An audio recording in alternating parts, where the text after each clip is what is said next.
ಒಂದು ಹಸಿರು ಹೊಲಗಳ ಮಧ್ಯೆ ಇರುವ ಸಣ್ಣ ಹಳ್ಳಿಯಲ್ಲಿ ರಾಮು ಮತ್ತು ಸೀತಾ ಎಂಬ ದಂಪತಿಗಳು ವಾಸಿಸುತ್ತಿದ್ದರು. ಅವರ ಜೀವನ ಸರಳವಾಗಿದ್ದರೂ ಸಂತೋಷದಿಂದ ತುಂಬಿತ್ತು. ರಾಮು ದಿನವೂ ಹೊಲದಲ್ಲಿ ದುಡಿದು ಕುಟುಂಬವನ್ನು ಸಾಗಿಸುತ್ತಿದ್ದ. ಸೀತಾ ಮನೆ ಕೆಲಸಗಳ ಜೊತೆಗೆ ಮಕ್ಕಳನ್ನು ಪ್ರೀತಿಯಿಂದ ನೋಡಿಕೊಳ್ಳುತ್ತಿದ್ದಳು. ಇವರಿಬ್ಬರಿಗೆ 2 ಮಕ್ಕಳು, ಹಿರಿಯ ಮಗ ಕಿರಣ್ ಮತ್ತು ಕಿರಿಯ ಮಗಳು ದೀಪಾ. ಈ ಕುಟುಂಬದ ಜೀವನದಲ್ಲಿ ದುಡಿಮೆ ಒಂದು ಪೂಜೆಯಂತೆ ಇತ್ತು. ಬೆಳಗ್ಗೆ ಸೂರ್ಯೋದಯವಾಗುತ್ತಿದ್ದಂತೆ ರಾಮು ಹೊಲಕ್ಕೆ ಹೋಗುತ್ತಿದ್ದ. ಸೀತಾ ಮಕ್ಕಳಿಗೆ ಊಟ ಮಾಡಿಸಿ ಶಾಲೆಗೆ ಕಳುಹಿಸುತ್ತಿದ್ದಳು. ಸಂಜೆ ಎಲ್ಲರೂ ಸೇರಿ ಊಟ ಮಾಡುತ್ತಾ ತಮ್ಮ ದಿನದ ಅನುಭವಗಳನ್ನು ಹಂಚಿಕೊಳ್ಳುತ್ತಿದ್ದರು. ಹಳ್ಳಿಯ ಜೀವನದಲ್ಲಿ ದೊಡ್ಡ ಐಶ್ವರ್ಯವಿರಲಿಲ್ಲ, ಆದರೆ ಪ್ರೀತಿ ಮತ್ತು ಒಗ್ಗಟ್ಟು ಅವರ ಸಂಪತ್ತು. ಒಂದು ದಿನ ಅನಿರೀಕ್ಷಿತವಾಗಿ ಬದಲಾವಣೆ ಆರಂಭವಾಯಿತು. ಕಿರಣ್ ಶಾಲೆಯಿಂದ ಮನೆಗೆ ಬಂದಾಗ ದೇಹದಲ್ಲಿ ಜ್ವರ ಕಾಣಿಸಿಕೊಂಡಿತು.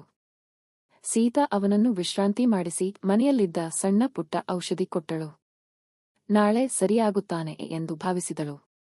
ಆದರೆ ಮುಂದಿನ ದಿನ ದೀಪಾಗೂ ಕೂಡ ಜ್ವರ ಕಾಣಿಸಿಕೊಂಡಿತು. ಇಬ್ಬರು ಮಕ್ಕಳು ಒಂದೇ ಸಮಯದಲ್ಲಿ ಅನಾರೋಗ್ಯಕ್ಕೊಳಗಾದಾಗ ಸೀತಾಳ ಹೃದಯದಲ್ಲಿ ಭಯ ಮೂಡಿತು. ರಾಮು ಕೆಲಸದಿಂದ ಮನೆಗೆ ಬಂದಾಗ ಈ ವಿಷಯ ಕೇಳಿ ಆತಂಕಗೊಂಡ. ಇದು ಸಾಮಾನ್ಯ ಜ್ವರವೇ ಅಥವಾ ಏನಾದರೂ ದೊಡ್ಡ ಸಮಸ್ಯೆಯೋ ಎಂಬ ಚಿಂತನೆ ಅವನ ಮನಸ್ಸನ್ನು ಕಾಡಿತು. ಹಳ್ಳಿಯ ವೈದ್ಯರನ್ನು ಕರೆಸಿ ಮಕ್ಕಳನ್ನು ತೋರಿಸಿದರು.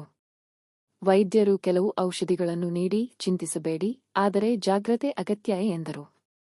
ಆದರೆ ದಿನಗಳು ಕಳೆಯುತ್ತಾ ಇದ್ದರೂ ಮಕ್ಕಳ ಆರೋಗ್ಯದಲ್ಲಿ ಹೆಚ್ಚು ಸುಧಾರಣೆ ಕಾಣಿಸಲಿಲ್ಲ. ಕಿರಣ್ ದುರ್ಬಲನಾಗಿ ಬಿದ್ದುಕೊಂಡಿದ್ದ. ದೀಪಾ ಕೂಡ ಆಹಾರ ತೆಗೆದುಕೊಳ್ಳಲು ಇಚ್ಛಿಸುತ್ತಿರಲಿಲ್ಲ. ಸೀತಾ ದಿನರಾತ್ರಿ ಮಕ್ಕಳ ಬಳಿಯೇ ಕುಳಿತು ನೋಡಿಕೊಳ್ಳುತ್ತಿದ್ದಳು. ಅವಳಿಗೆ ನಿದ್ರೆ, ಆಹಾರ ಎಂಬುದೇ ಮರೆತು ಹೋಯಿತು. ಈ ಸಂದರ್ಭದಲ್ಲಿ ಕುಟುಂಬದ ಆರ್ಥಿಕ ಸಮಸ್ಯೆಗಳು ಕೂಡ ತಲೆದೋರಿದವು. ರಾಮು ಕೆಲಸಕ್ಕೆ ಹೋಗದೆ ಮನೆಯಲ್ಲೇ ಮಕ್ಕಳನ್ನು ನೋಡಿಕೊಳ್ಳಬೇಕಾಯಿತು. ಹೊಲದ ಕೆಲಸ ನಿಂತು ಹೋದ ಕಾರಣ ಆದಾಯ ಕಡಿಮೆಯಾಯಿತು. ಔಷಧಿ ಖರ್ಚು ಹೆಚ್ಚಾಗುತ್ತಾ ಹೋಯಿತು. ರಾಮು ತನ್ನ ಬಳಿ ಇದ್ದ ಸ್ವಲ್ಪ ಉಳಿತಾಯವನ್ನು ಖರ್ಚು ಮಾಡಿದ. ಆದರೆ ಅದು ಸಾಕಾಗಲಿಲ್ಲ. ಈ ಪರಿಸ್ಥಿತಿಯಲ್ಲಿ ಅವರು ಹೇಗೆ ನಿಭಾಯಿಸಿದರು ಎಂಬುದು ಅವರ ಜೀವನದ ದೊಡ್ಡ ಪಾಠವಾಯಿತು. ಮೊದಲನೆಯದಾಗಿ ಅವರು ಮನೋಬಲ ಕಳೆದುಕೊಳ್ಳಲಿಲ್ಲ. ಸೀತಾ ಯಾವಾಗಲೂ ಮಕ್ಕಳ ಮುಂದೆ ಧೈರ್ಯವಾಗಿ ಮಾತನಾಡುತ್ತಿದ್ದಳು. ನೀವು ಬೇಗ ಗುಣವಾಗುತ್ತೀರಿಯೇ ಎಂದು ಮಕ್ಕಳಿಗೆ ಧೈರ್ಯ ತುಂಬುತ್ತಿದ್ದಳು.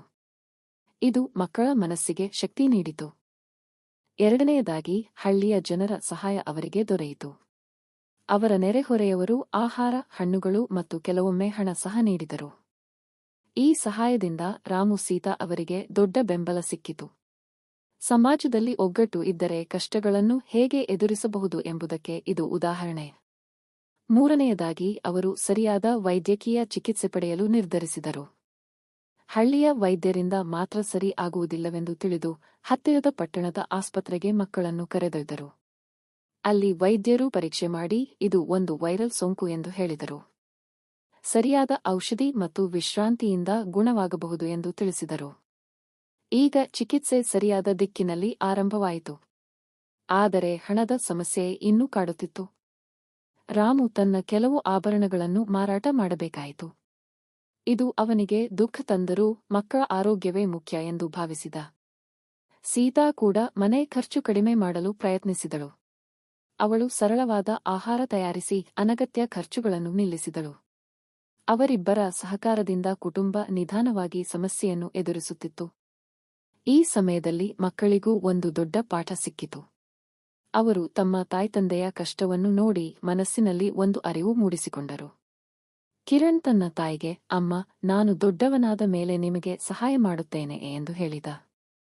ದೀಪಾ ಕೂಡ ತನ್ನ ತಾಯಿಯನ್ನು ಅಪ್ಪಿಕೊಂಡು ನಾನು ಬೇಗ ಗುಣವಾಗುತ್ತೇನೆ ಎಂದಳು. ದಿನಗಳು ಕಳೆಯುತ್ತಾ ಇದ್ದಂತೆ ಚಿಕಿತ್ಸೆ ಫಲ ನೀಡಲು ಆರಂಭವಾಯಿತು. ಕಿರಣ್ನ ಜ್ವರ ಕಡಿಮೆಯಾಯಿತು. ದೀಪಾ ಕೂಡ ನಿಧಾನವಾಗಿ ಚೇತರಿಸಿಕೊಳ್ಳತೊಡಗಿದಳು. ಸೀತಾಳ ಮುಖದಲ್ಲಿ ಮತ್ತೆ ನಗು ಮೂಡಿತು. ರಾಮುವಿಗೂ ಹೃದಯದಲ್ಲಿ ನಿಟ್ಟುಸಿರು ಬಿಟ್ಟಂತೆ ಅನುಭವವಾಯಿತು.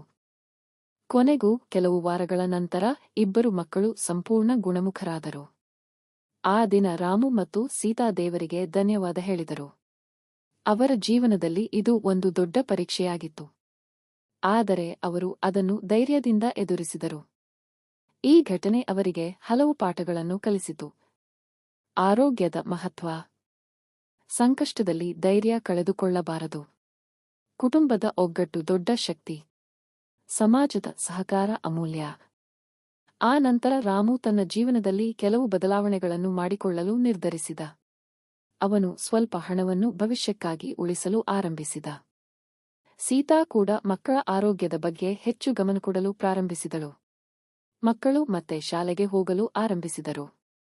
ಅವರ ಮನೆ ಮತ್ತೆ ಸಂತೋಷದಿಂದ ತುಂಬಿತು. ಆದರೆ ಈಗ ಅವರು ಜೀವನವನ್ನು ಇನ್ನಷ್ಟು ಈ ಕುಟುಂಬದ ಕತೆ ನಮಗೆ ಹೇಳುವುದು ಏನೆಂದರೆ, ಸಂಕಷ್ಟಗಳು ಯಾರ ಜೀವನದಲ್ಲಾದರೂ ಬರುತ್ತವೆ. ಆದರೆ ಅವುಗಳನ್ನು ನಾವು ಹೇಗೆ ಎದುರಿಸುತ್ತೇವೆ ಎಂಬುದೇ ನಮ್ಮ ಜೀವನವನ್ನು ರೂಪಿಸುತ್ತದೆ. ಪ್ರೀತಿ, ಸಹಕಾರ ಮತ್ತು ಧೈರ್ಯ ಇದ್ದರೆ ಯಾವುದೇ ಸಮಸ್ಯೆಯನ್ನು ಜಯಿಸಬಹುದು. ರಾಮು, ಸೀತಾ ಮತ್ತು ಅವರ ಮಕ್ಕಳ ಜೀವನ ಮತ್ತೆ ಹಸನಾಗಿತ್ತು. ಆದರೆ ಆ ಕಷ್ಟದ ದಿನಗಳು ಅವರಿಗೆ ಎಂದಿಗೂ ಮರೆಯಲಾಗದ ಅನುಭವವಾಗಿಯೇ ಉಳಿದವು.